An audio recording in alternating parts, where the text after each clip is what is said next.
So today we're going to play around with some text to manipulate and interact with the actual logo, or in this case, an image. So what I'm going to do is, if your first layer has a padlock here, double click on that to hit OK and then lock it. Make sure your layers are always selected when you're trying to play around with them.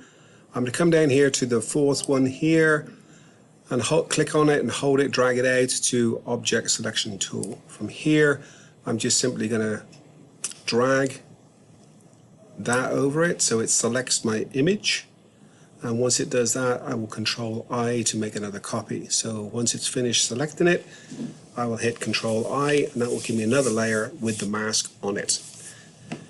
So the computer's running a little bit slow today, but once that selects, I'll hit Control J.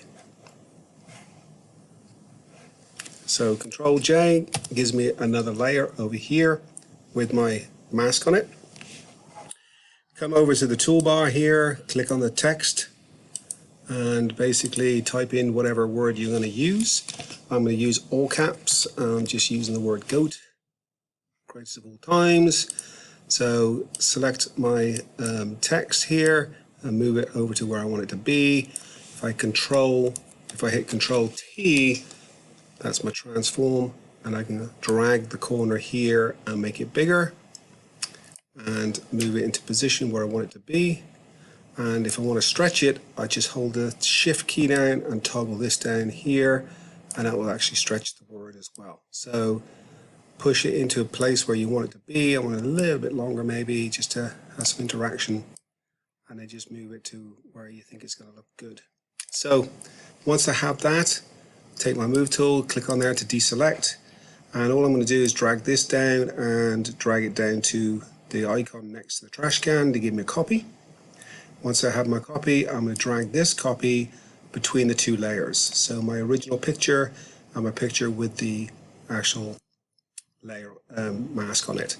So I'm going to click back up onto the top layer and then just go to where it says fill, and I'm going to put a zero fill on that, in fact. So zero fill. So that makes the top one a little bit invisible. If I double click on the T of the text here, my blending options will open. If it doesn't open, which mine's not,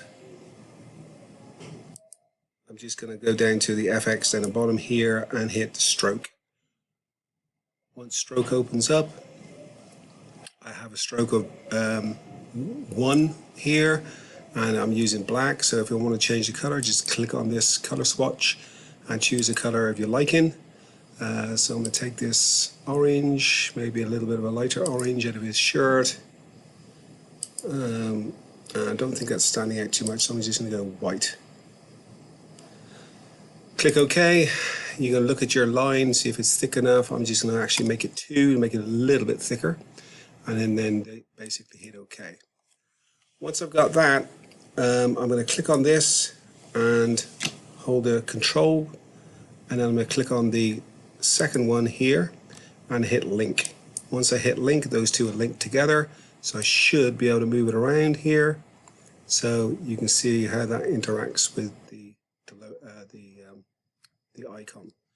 So if I want to, I can go to my bottom one here, double click, and I'm going to change the color of this so it stands out a little bit better maybe. So I'm going to go for this orange, and then that does look better, and click OK. And I'll just change the color, the background there to school colors, and then just move this around so I've got good negative space, positive space. Just play around with it until you think you find somewhere that looks relatively good. And I think that's good because I've got his hand overlapping here. And that's basically it.